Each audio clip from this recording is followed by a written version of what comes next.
Hello student, आज हम लोग पढ़ेंगे संस्कृत का वीवीआई ऑब्जेक्टिव क्वेश्चन। तो इसमें पहला क्वेश्चन है, पटना नगर की पालिका देवी कौन है? तो इसका सही ऑप्शन हो जाएगा आपको पटन देवी। कौन सा हो जाएगा? पटन देवी। दूसरा है, पाटलिपुत्र का नामांतर क्या है? तो पाटलिपुत्र का सही ऑप्शन हो जाएगा आपका पाटलिपुर। सी ऑप्शन हो जाएगा।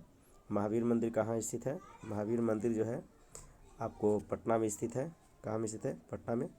गोलघर कहाँ स्थित है? गोलघर भी आपको पटना में ही स्थित है। पटना की किस दिशा में गंगा नदी प्रवाहित होती है? तो पटना के उत्तर दिशा में गंगा नदी प्रवाहित होती है। कौमुदी महोत्सव कहाँ मनाया जाता है? तो आप देख सकते हैं कौमुदी महोत्सव जो है आपको पाटलिपुत्र में मनाया जाता है। कहाँ मनाया जाता है? पाटलिपुत्र में। कौमुदी महोत्सव कहाँ मनाया जाता है? तो पाटलिपुत्र में मनाया जाता है। चंद्रगुप्त मौर्य किस वंश का संस्थापक था? चंद्रगुप्त मौर्य जो है आपको मौर्य वंश का संस्थापक था। सही ऑप्शन ये होगा इसका, मौर्य वंश का। एशिया महादेश का सबसे बड़ा सेतु कौन सा है? तो महात्मा गांधी सेतु पुल है, जिसमें डी ऑप्शन सही है। राजशेखर का प्रमुख रचना काव्य ग्रंथ कौन सा है? तो राजशेखर का जो प्रमुख काव्य ग्रंथ है वो है काव्य मीमांसा। इसका बी ऑप्शन सही है। पटना शब्द किस शब्द से बना है? तो आपको पटना शब्द जो है वो पटना शब्द जो आपको जो बना है, क्या नाम इसका? पटना शब्द किस शब्द से बना है? तो पटना शब्द आपको जो है पतन से बना है। तो कैसे बना है ये? पतन से। एक मिनट। पटना शब्द आपको पतन से बना है। किससे बना है? पतन से बना है। सिखों के 10वें गुरु गोविंद सिंह। सी ऑप्शन सही है। उसके बाद में आपको पाटलिपुत्र वैभव पाठ के किस शहर का वर्णन है? तो पटना का वर्णन है। इसके बाद में आपको जो है सही ऑप्शन जो है काल चक्र के कारण कितने वर्ष तक मध्यकाल में पटना की स्थिति जर्जर रही? तो पटना की स्थिति जर्जर रही थी आपको 1000 वर्ष तक। इसका सही ऑप्शन हो जाएगा 1000 वर्ष। यूनान का राजदूत कौन था? यूनान का राजदूत आपको जो था मेगास्थनीज था। मेगास्थनीज सी ऑप्शन सही होगा। सरस्वती का कुल गृह कौन सा महानगर था? सरस्वती का कुल गृह महानगर जो था आपको पाटलिपुत्र था। इसका पाटलिपुत्र, सी ऑप्शन सही है। उसके बाद में आपको है परिभूत पुरंदर स्थानम की संज्ञा किसने दी थी? तो परिभूत स्थानम की संज्ञा जो है आपको पाटलिपुत्र नगर को, यानी कि इसका ऑप्शन हो जाएगा आपको पाटलिपुत्र नगर को। ये ऑप्शन सही है। बराहमिहिर द्वारा रचित कौन सा ग्रंथ है? बराहमिहिर द्वारा रचित जो है आपको बृहद संगीता है, यानी सी ऑप्शन सही है। गुरु गोविंद सिंह का जन्म स्थल कहाँ है? तो ये पाटलिपुत्र है। कहाँ में है? पाटलिपुत्र में है। बुद्ध के समय पटना का नाम क्या था? पाटलिग्राम था, यानी कि इसका बी ऑप्शन सही है। फिर जो है आपको कवि मीमांसा के रचनाकार कौन है? कवि मीमांसा के रचनाकार आपको है राजशेखर, ये ऑप्शन सही है। उसके बाद जो है आपको आलसशाला में आग किसने लगाई थी? हाँ, पढ़े होंगे आलस कथा में। ये आलसशाला में आग जो है आलसशाला के कर्मचारियों ने लगाई थी, यानी कि इसका बी ऑप्शन सही होगा। बी ऑप्शन सही है। चारों आलसियों को कैसे बाहर किया गया था? चारों आलसियों को केस पकड़कर बाहर किया गया था। सी ऑप्शन सही होगा इसका, केस पकड़कर बाहर किया गया था, यानी कि केस पकड़कर बाहर किया गया था। तो इसका सही ऑप्शन हो जाएगा कौन सा? यानी कि बाहर किया गया था। इसके पहले भी और क्वेश्चन है, उसको देख लेते हैं एक बार। यानी कि और क्वेश्चन छूट गया था, इसको फिर से एक बार देख लेते हैं हम लोग। गुरु गोविंद सिंह किस धर्म के थे? तो ये सिख धर्म के थे, यानी कि आपको सिख धर्म के थे। यानी कि सिख धर्म, डी ऑप्शन सही होगा। पाटलिपुत्र किस नदी के किनारे अवस्थित है? तो ये जो है गंगा नदी के किनारे अवस्थित है। पाटली पुष्पों की पुतलिका रचना के आधार पर जो है पाटली पुष्पों के पाटल पुष्पों की पुतलिका रचनाकार के आधार पर पटना का कौन सा नाम है? तो आपको पाटलिपुत्र है, यानी कि पाटलिपुत्र, सी ऑप्शन सही है। पटना में कमौदी महोत्सव कब मनाया जाता था? पटना में कमौदी महोत्सव जो है आपको गुप्त वंश काल में मनाया जाता था, यानी कि गुप्त वंश काल, यानी ये ऑप्शन सही है। पाटलिपुत्र पटना के नाम से कब से प्रसिद्ध हुआ? यानी कि पाटलिपुत्र जो है पटना के नाम से कब से प्रसिद्ध हुआ? तो मध्यकाल से, यानी कि मध्यकाल, इसमें ऑप्शन नंबर सी होगा। मेगास्थानी पटना किसके समय में आया था? अशोक काल में, मुगल काल में, चंद्रगुप्त मौर्य के, अंग्रेजों के समय। तो इसका सही ऑप्शन आपको हो जाएगा चंद्रगुप्त मौर्य के समय, ऑप्शन नंबर सी। कमौदी महोत्सव किस ऋतु में मनाया जाता था? तो कमौदी महोत्सव जो है आपको शरद ऋतु में मनाया जाता था। किस ऋतु में? शरद ऋतु में। आपको पटना में गंगा नदी पर कौन सा सेतु है? गांधी सेतु है, सी ऑप्शन हो जाएगा। पटना का इतिहास कितना पुराना है? पटना का इतिहास 2500 वर्ष पुराना है, यानी कि 2500 वर्ष पटना का इतिहास आपको 2500 वर्ष पुराना है, यानी कि 2500 वर्ष पुराना है। इसका ऑप्शन नंबर ए हो जाएगा। पाटलिपुत्र किस प्रांत यानी राज्य की राजधानी थी? तो पाटलिपुत्र जो है वो बिहार राज्य की राजधानी थी। कहाँ थी? बिहार, अभी भी है, वर्तमान में भी है। कूटनीतम काव्य के कवि कौन है? कूटनीतम काव्य के कवि जो हैं आपको दामोदर गुप्त थे। कौन थे? दामोदर गुप्त। किसके काल में पाटलिपुत्र की रक्षा व्यवस्था उत्कृष्ट थी? किसके काल में? यानी कि इसका हो जाएगा सही ऑप्शन आपको चंद्रगुप्त मौर्य के काल में बहुत उत्कृष्ट थी। आगे हम लोग देखेंगे सिखों के ब्राह्महीर, यानी कि ऑप्शन नंबर हो, क्वेश्चन नंबर हम लोग पढ़ेंगे 34। आला साला आग क्यों लगाई गई थी? आला साला में आग क्यों लगाई गई थी? एक मिनट। आला साला में आग क्यों लगाई थी? आलसियों को भगाने के लिए, आलसियों को परीक्षा लेने के लिए, आला साला की संपत्ति को हड़पने के लिए। इसमें से कोई ऑप्शन नहीं है, तो इसमें आलसियों की परीक्षा लेने के लिए होगा, यानी कि ऑप्शन नंबर बी होगा। ऑप्शन नंबर बी होगा। मनुष्य को कौन नष्ट कर देता है? धन, धर्म, आलस। आलस नष्ट कर देता है, इसका ऑप्शन नंबर सी होगा। गरीबों और अनाथों को प्रतिदिन कौन भोजन कराते हैं? गरीब और अनाथ को कौन कराते हैं? यानी कि आपको गरीब और अनाथों को जो है भोजन करवाते थे कौन? मंत्री बीरेशवर, यानी कि इसका ऑप्शन नंबर हो जाएगा डी। ऑप्शन नंबर डी, यानी कि हो जाएगा डी हो गया। आलस कथा पाठ में किस दोष का वर्णन किया गया है? आलस का वर्णन किया गया है। आलस कथा पाठ में किस महत्व का वर्णन किया गया है? तो आलस कला में जो है आपको मानव गुण के महत्व का वर्णन किया गया है। मानव गुण है, क्योंकि आलस जो है मानव का गुण है, दुर्गुण है, तो दुर्गुण भी गुण में ही आता है। बीरेश्वर नाम का मंत्री कहाँ रहता था? बीरेश्वर नाम का मंत्री जो है वो मिथिला में रहता था। ऑप्शन नंबर इसका बी होगा, सही होगा। आलस कथा किस प्रकार की कथा है? काल्पनिक, हास्यात्मक, व्यंग्यात्मक, इसमें से कोई नहीं। तो इसका जो है आपको ऑप्शन नंबर हो जाएगा व्यंग्यात्मक कथा है। ये व्यंग के माध्यम से जो है ये मानव को सिखाने का काम किया गया है, व्यंग्यात्मक कथा है। मंत्री बीरेश्वर कैसा था? ईमानदार, भ्रष्ट, दानशील था ये। सबसे बड़ा शत्रु कौन है? आलस। सबसे बड़ा शत्रु आलस है। बनावटी आलस दिखाकर कौन भोजन ग्रहण करते थे? तो धूर्त लोग, इसमें से, यानी ऑप्शन नंबर सी होगा, धूर्त लोग देख सकते हैं, धूर्त लोग बनावटी। आगे है आलसियों की करें हैं आलस कथा अंतर्गत मिथिला राज्य में कौन मंत्री थे? तो ये थे बीरेश्वर। कौन थे जी? बीरेश्वर थे। कौन थे? Bireshwar option number C. घर में लगी आग को देखकर कौन लोग पलायन हो गए थे? कौन लोग भाग गए थे? तो धूर्त लोग भाग गए थे। कौन लोग भाग गए थे? धूर्त लोग भाग गए थे। बीरेश्वर कौन था? मिथिला का राजा था, मिथिला का मंत्री था। बीरेश्वर कौन था? मिथिला का मंत्री था। तो आप लोग पढ़े होंगे मिथिला का मंत्री था ये। इसका ऑप्शन नंबर हो जाएगा बी, यानी कि मिथिला का मंत्री बी। आलस साला में आग लगाने के लिए कितने लोग नहीं भागे? 4 लोग नहीं भागे थे, जो चारों आलसी थे। आग लगाने के बाद 4 लोग नहीं भागे थे, आलसी थे। संसार में बच्चों का सच्चा रक्षक कौन होता है? संसार में बच्चों का सबसे सच्चा रक्षक जो होता है एक माँ होती है। कौन होती है? माँ। तो इसका सही ऑप्शन हो जाएगा माँ, यानी कि आप देख सकते हैं। आगे है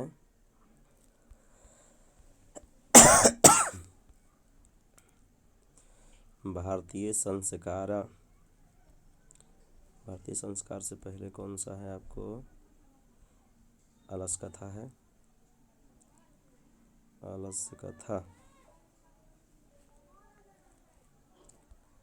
अलस कथा, अलस कथा से पहले का चैप्टर जो है संस्कृत लेखिका, उसके पहले हो जाएगा आपको, उसके पहले हो जाएगा संस्कृत लेखिका। संस्कृत लेखिका यानी कि आधुनिक काल की संस्कृत कवियत्री कौन है? आधुनिक काल की संस्कृत कवियत्री कौन है? पंडित छामा राव, यानी कि इसका ऑप्शन नंबर हो जाएगा डी, छामा राव। गंगा देवी का समय क्या था? 14वीं सदी। कौन सी सदी? 14वीं सदी। ऋग्वेद में कितनी मार्गदर्शवर्ती ऋचिकाओं का वर्णन किया गया है? तो ऋग्वेद में जो है आपको, ऋग्वेद में आपको जो है यानी कि चतुर्विंशति, चतुर्विंशति यानी कि लगभग 40 चतुर्विंशति, यानी कि बी ऑप्शन इसका सही हो जाएगा। आगे है याज्ञवल्क्य की पत्नी कौन थी? याज्ञवल्क्य की पत्नी जो थी वो आपको मैत्री थी। कौन थी? मैत्री, यानी कि इसका ऑप्शन नंबर हो जाएगा ए। महाभारत में किस लेखिका का उल्लेख मिलता है? महाभारत में आपको मिलता है सुलभा। महाभारत में आपको मिलता है यानी कि सुलभा,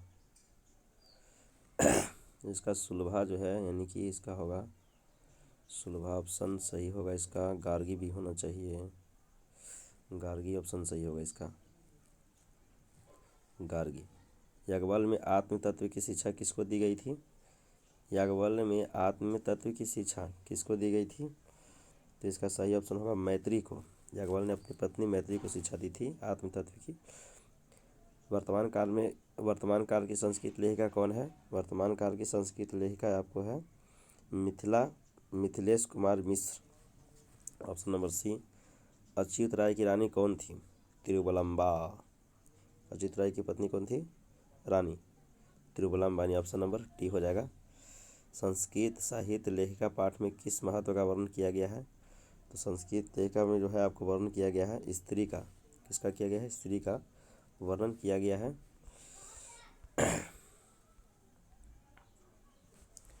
वर्णन किया गया। आगे है आपको क्वेश्चन नंबर 70 है, पुरुष और नारियों के सहयोग से किसकी गाड़ी चलती है? तो पुरुष और नारियों के सहयोग से समाज की गाड़ी चलती है। किसकी चलती है? समाज की गाड़ी चलती है। इंद्राणी का वर्णन किस वेद में किया गया है? इंद्राणी का वर्णन जो है आपको ऑप्शन नंबर सी साम वेद में किया गया है। शास्त्र सार्थक कुशलता का विग्रह क्या होता है? तो इसका सही ऑप्शन हो जाएगा आपको शास्त्रार्थे कुशला, यानी कि ऑप्शन नंबर बी हो जाएगा। समाज की गाड़ी कैसे चलती है? समाज की गाड़ी पुरुष और नारी दोनों से चलती है, सी का ऑप्शन। मैत्री कौन थी? मैत्री जो थी याज्ञवल्क्य की पत्नी थी, यानी कि याज्ञवल्क्य की पत्नी, ऑप्शन नंबर इसका डी हो जाएगा सही। मैत्री कौन थी? याज्ञवल्क्य की पत्नी, यानी ऑप्शन नंबर डी हो जाएगा। जनक की सभा में शास्त्रार्थ कुशल कौन थी? शास्त्रार्थ कुशल गार्गी थी, इसका ऑप्शन नंबर बी हो जाएगा, गार्गी, यानी कि गार्गी थी। कौन थी? गार्गी थी। ऋग्वेद में कितनी महिला ऋषिकाओं का वर्णन किया गया है? तो ऋग्वेद में आपको किया गया है यानी कि 24, यानी कि ऋग्वेद में 24 यानी ए ऑप्शन सही है।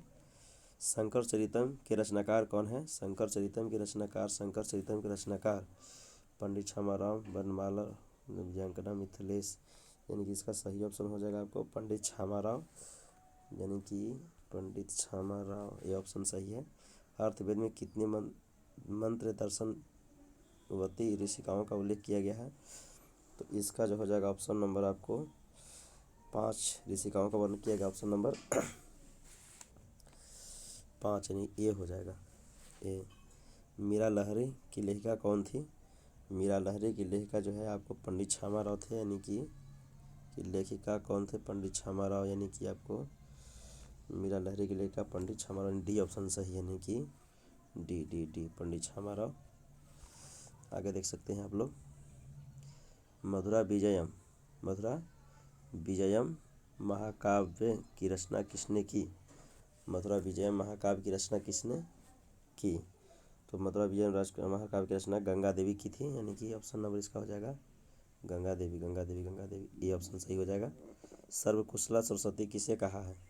सर्वकुशला सरस्वती जो है आपको दांडी को कहा है, दांडी ने कहा, दांडी दांडी दांडी, यानी इसका ऑप्शन नंबर डी हो जाएगा। उसके बाद हम देख सकते हैं, उसके बाद 81 क्वेश्चन नंबर, उसके बाद हो 82 नंबर यहाँ है, देख सकते हैं, यानी कि 82 नंबर, बीजांकना का समय क्या था? बीजांकना का समय क्या था? क्वेश्चन नंबर 82 है।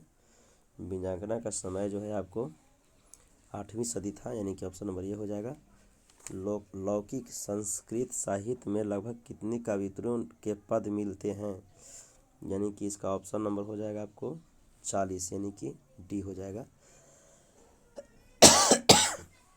दक्षिण भारतीय संस्कृत लेखिका कौन है? दक्षिण भारतीय संस्कृत लेखिका यानी शीला भट्टारिका, राम भद्रम्बा, देव कुमारिका, यानी सभी ऑप्शन होगा इसका डी का। लौकिक संस्कृत में 40 कवित्रियों के कितने पद संपुट रूप में उपलब्ध हैं? तो इसका जो है आपको ऑप्शन हो जाएगा 150, सी हो जाएगा, सी हो जाएगा। आगे है, आधुनिक काल की संस्कृत लेखिकाओं में कौन अति प्रसिद्ध है? आधुनिक काल में सबसे ज़्यादा प्रसिद्ध पूछ रहा है कौन है? तो छामाराव है, पंडित छामाराव। आगे है, वनमाला भावलकर किस काल की संस्कृत कवित्री थी? तो इसका ऑप्शन नंबर हो जाएगा यानी कि वर्तमान काल के डी, यानी कि डी हो जाएगा। विजय भट्टारिका की कितनी पत्नी थी? विजय भट्टारिका की कितनी पत्नी थी?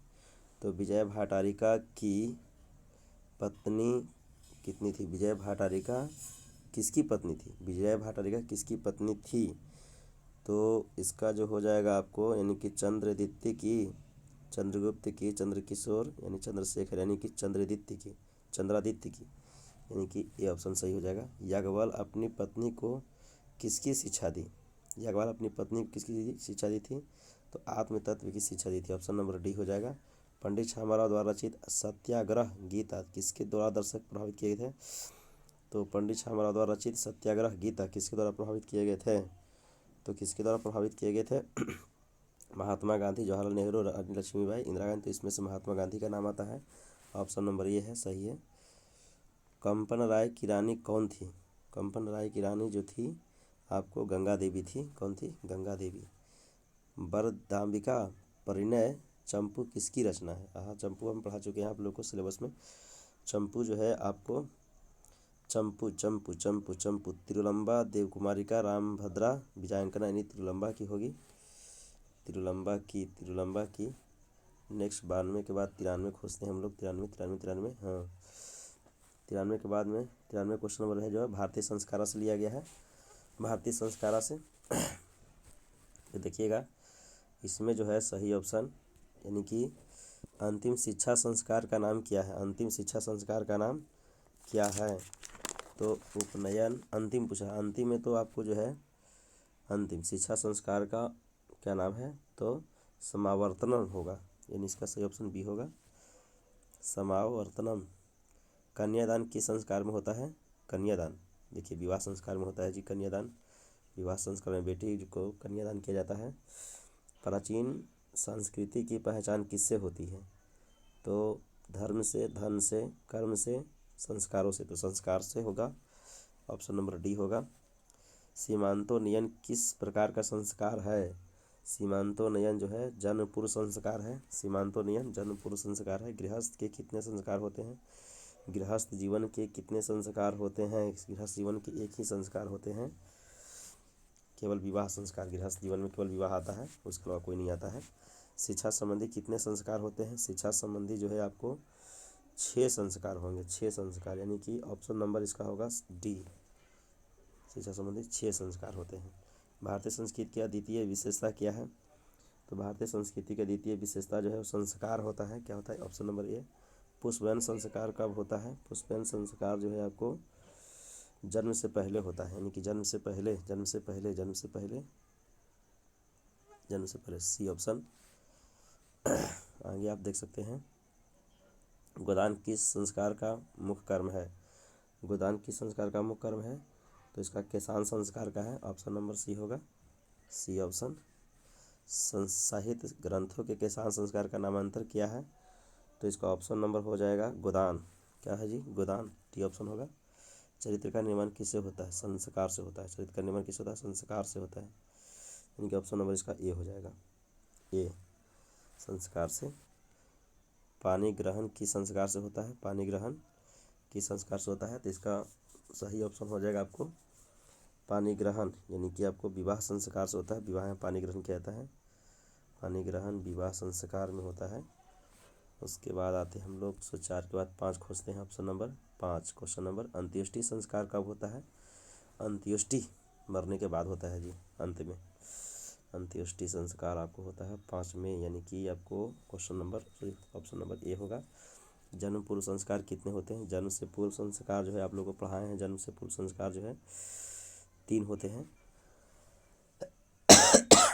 3, ऑप्शन नंबर डी। संस्कारों को कितने भागों में बांटा गया है? तो आप जान सकते हैं कि संस्कार को जो है 5 भागों में बांटा गया है। कितने भागों में? 5 भागों में बांटा गया है। मनुष्य गृहस्थ जीवन में कब प्रवेश करता है?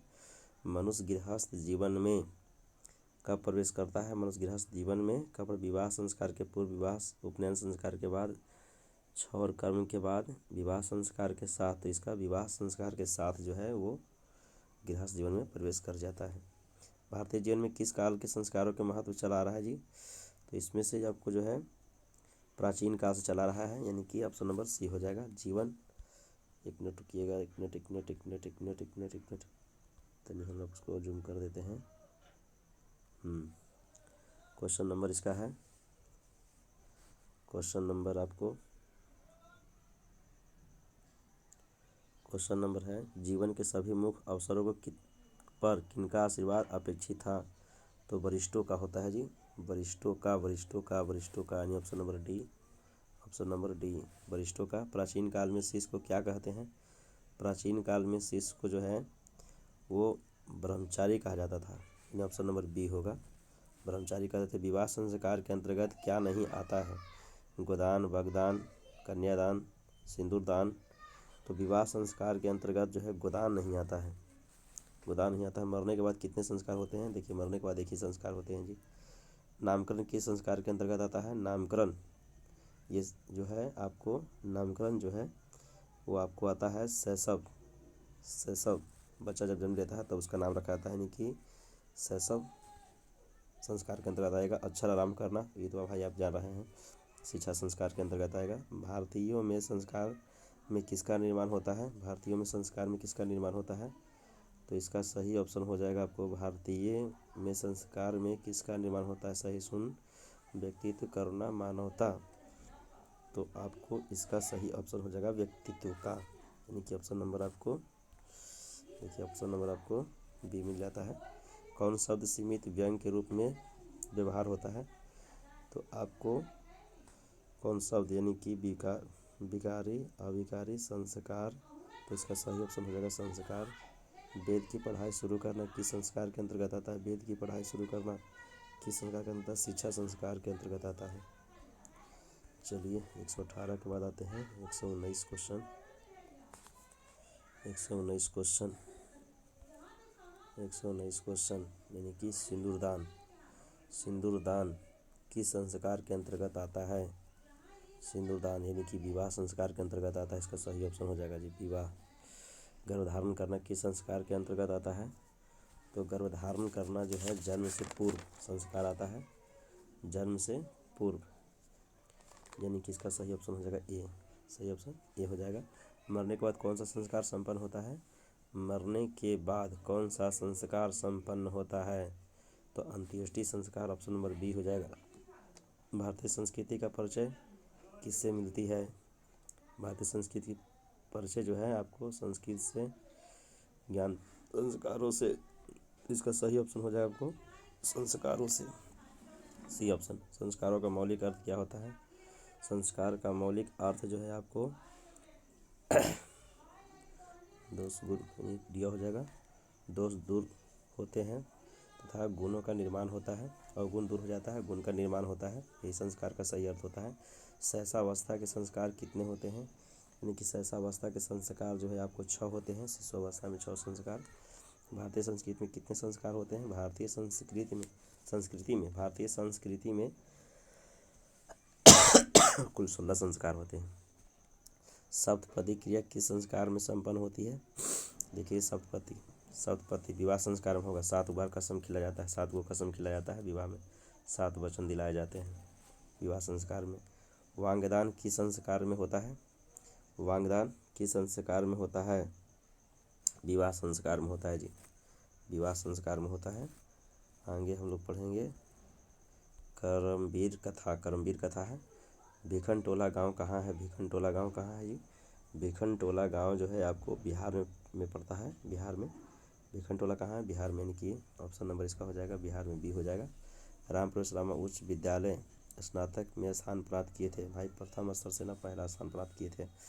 लक्ष्मी किसके पास जाती है, लक्ष्मी किसके पास जाती है, देखिए लक्ष्मी जो है परिश्रमी के पास जाती है, जो परिश्रम करता है उन्हीं के पास जाती है। इसका सही ऑप्शन हो जाएगा ए। भिखनटोला देखने कौन आया था, प्रशासक, अध्यापक, नेता, साधु। तो अध्यापक जी आए थे भिखनटोला को देखने के लिए। करमवीर कथा पाठ में किसकी कथा है, राम प्रवेश राम की कथा है भाई, राम प्रवेश रामा की कथा है। आगे हम लोग देखते हैं इसका 32 के बाद 133 33 में है आपको, 33 में थोड़ा सा जूम कर लेते हैं, यानी कि 33 में आपको हम लोग देख लेते हैं। दलितों ने हिंदू समाज की तिरस्कार का क्या किया था, यानी कि दलितों ने हिंदू समाज का तिरस्कार किया था आपको। ऑप्शन नंबर मरणांतरण, धर्मांतरण, यानी कि सामांतरण, अंतरावस्था, यानी कि ऑप्शन नंबर धर्मांतरण होगा, इसका ऑप्शन नंबर सही हो जाएगा, ऑप्शन नंबर धर्मांतरण। नवीन दृष्टि संपन्न शिक्षा कहाँ पहुँचे, भिखनटोला में। कहाँ गए थे जी, भिखनटोला में, आपको सी में ऑप्शन होगा। करमवीर रामप्रवेश रामा के परिवार के सदस्यों की कुल संख्या कितनी थी, देखिए ज़्यादा बड़े परिवार नहीं थे, 4 ही परिवार थे, भाई बहन और एक माता पिता, 4 परिवार, कुल 4 परिवार।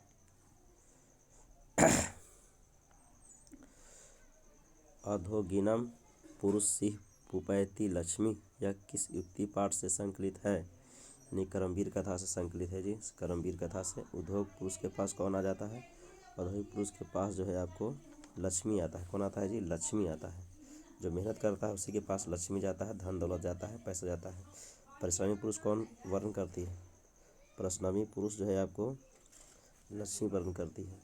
किसके अर्थाभाव में भी रामप्रवेश राम ने महाविद्यालय में प्रवेश पाया था जी, तो माता के भाव में, पिता के भाव में, स्वयं के भाव में, शिक्षक के अभाव में, यानी कि ये आपको ऑप्शन होगा। किसके अभाव में जो है चले गए थे, एक बार के पूरा क्वेश्चन देख लेते हैं एक बार। किसके अर्थाभाव में भी रामप्रवेश राम ने महाविद्यालय में प्रवेश पाया, तो पिता के अभाव में। पिताजी सहयोग नहीं किए फिर भी जो है रामप्रवेश रामा गुरु की कृपा से पहुंच जाता है, महाविद्यालय में प्रथम स्थान प्राप्त करता है। करमवीर कथा समाज के किस वर्ग की कथा है, तो ये जो है दलित परिवार की कथा है, सी ऑप्शन हो जाएगा। करमवीर का कहाँ का रहने वाला था, भिखनटोला का। करमवीर रामप्रवेश रामा ने कहाँ उन्नत स्थान पाया, घर में, केंद्रीय लोक सेवा परीक्षा में, भाई बी ऑप्शन सही होगा इसका। दलित पुरुष का नाम क्या था, रामप्रवेश रामा। शिक्षक ने किस पढ़ाई किया, बालक को, बालिका को, महिला को, रामप्रवेश रामा को, रामप्रवेश रामा को। 44 के बाद 45 क्वेश्चन देख लेते हैं एक बार थोड़ा सा हम लोग। 45 क्वेश्चन नंबर 45, किसकी ख्याति सभी जगह गूंजने लगी, किसकी ख्याति सभी जगह गूंजने लगी, रामप्रवेश रामा की। करमवीर में कौन थे, रामप्रवेश राम। लक्ष्मी किसका वर्ण करती है, उद्योगी पुरुष को, मेहनती पुरुष को। दलित ग्रामवासी पुरुष की कथा कौन है, दलित ग्रामवासी पुरुष की कथा कौन है, करमवीर कथा। करमवीर में कौन सा पद प्राप्त होता है, करमवीर में कौन सा पद प्राप्त होता है, लिपिक लघु, क्या क्या ऑप्शन दिए हुए हैं, लिपिक लघु, कर्मचारी पद, महत्तम पद, डी ऑप्शन सही है। बाकी हम लोग मिलते हैं नेक्स्ट वीडियो में मिलते हैं। बाकी जो है नेक्स्ट वीडियो मिलते हैं। वीडियो लंबा हो जा रहा है, इसलिए वीडियो छोटा कर देते हैं।